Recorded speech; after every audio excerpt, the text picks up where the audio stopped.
Hey everyone, welcome back to part 2 of our holiday paleo treats. Last week we made the chocolate bark with chopped macadamia nuts and toasted coconut, and this week we are making almond butter cups. Now this will cure that Reese's peanut butter cup craving you may be having as the holidays roll around and the little miniatures come out with the red, green, and gold foil. I know you know what I'm talking about. So this week we're using some melted chocolate, some fleur de sel again, a little bit of cinnamon, and then this is my homemade almond butter. And then if you can find these are really easy to use. They are the foil baking cups. We're just going to use the outer layer, not the inside that actually has a, let me see if I can get one of these out.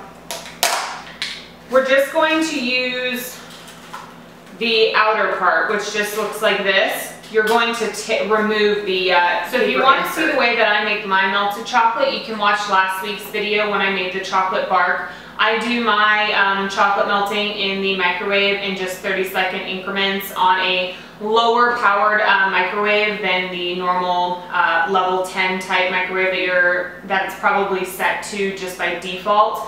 You can also do it over the stove, or if there's another preference that you have for the way you melt your chocolate, but definitely watch last week's video if you have any questions. So let's get started. So the first thing we want to do is make our almond butter filling. So I just grab a small ramekin. You can grab a small bowl, something. You don't need it to be too large because we're not making that much filling. And you can just kind of scoop about 1/4 cup of your homemade almond butter into the bowl,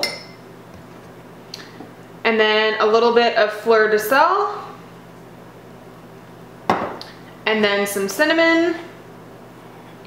Now the reason why I'm adding salt is because when I make my homemade almond butter, I don't add any salt to it. I just use plain roasted unsalted almonds. So we can stir that all together. Now we have our melted chocolate. It's nice and shiny and smooth. And then we have our plate of these foil muffin cups. So these are really easy, and the reason why is when you put them in the fridge, you put these almond butter cups into the fridge to harden. They're really easy. When you take them out, you can just peel the foil away. Paper also works pretty well, but I've found sometimes the paper gets stuck a little bit. But these I just found at Safeway, so I'm sure they're available at pretty much any grocery store.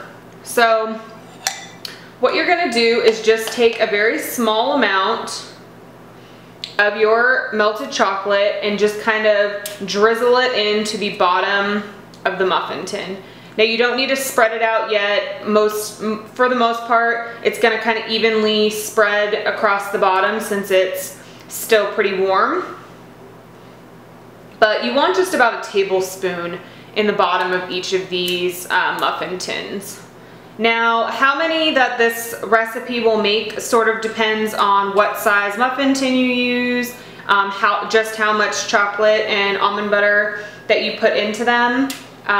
So what I usually do is just have a large stack of these foil cups available, and then I can always just make more, or I can throw some of the foil cups away, or just put them back in the container and reserve them for the next time I want to make these. So now that I have them in the melted chocolate in the bottom of each of these, you can kind of go back and just slightly sort of use your spoon to move the chocolate around in the bottom if it hasn't fully spread out all the way evenly across.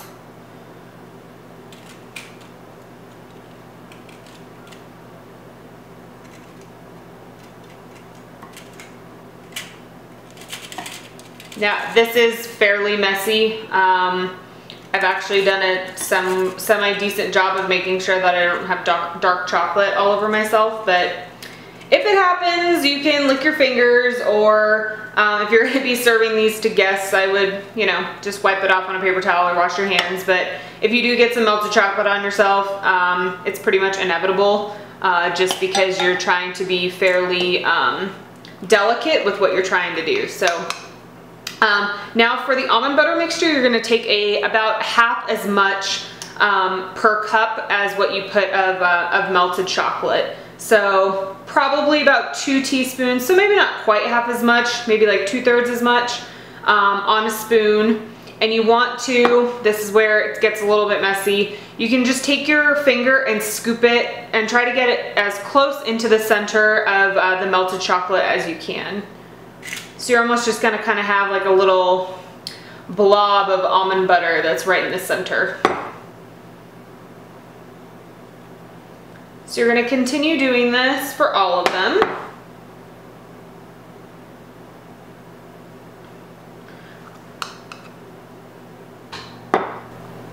And then you're going to take your melted chocolate and pour about the same amount that you did before, so about a tablespoon, straight over the top of the almond butter. You don't want to spread the almond butter out because you want to try to keep it as close into the center as you can. So you're going to do this for all of them.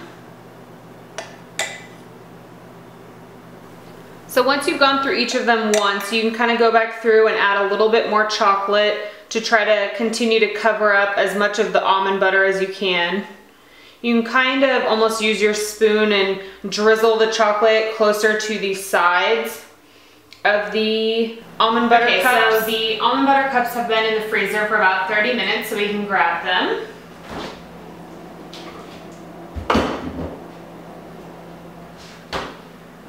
So they need at least 30 minutes in the freezer. You don't want to let them stay in there too long, just because if you leave them in there overnight or for a few days, they could end up starting to form almost like ice crystals around the side, depending on if your freezer kind of goes through a bit of a wave of temperature, anywhere from 0 to 32 degrees Fahrenheit, and you don't want to end up ruining your almond butter cups that you spent so long on. So just give them about 30 minutes to an hour. You can pull them out.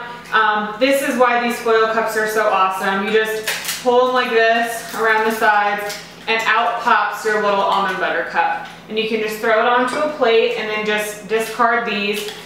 Now you could always leave them in the cups if you want to put them on a plate like this, so that your guests could just grab a cup and eat it kind of almost just right out of a cup like this, and any little bits of chocolate or something like that would fall right back in here.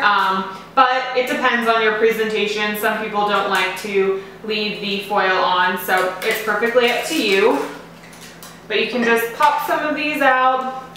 For other holiday indulgence recipes, you can check out my blog, goodbygrains.com. We have some cookie recipes coming up, a dark chocolate truffle recipe that will be on there coming up pretty soon, probably in the next week or two. And then obviously there's the chocolate bark video that I did last week. So I hope you have a wonderful holiday season, a happy 2013, and I will see you soon. Bye.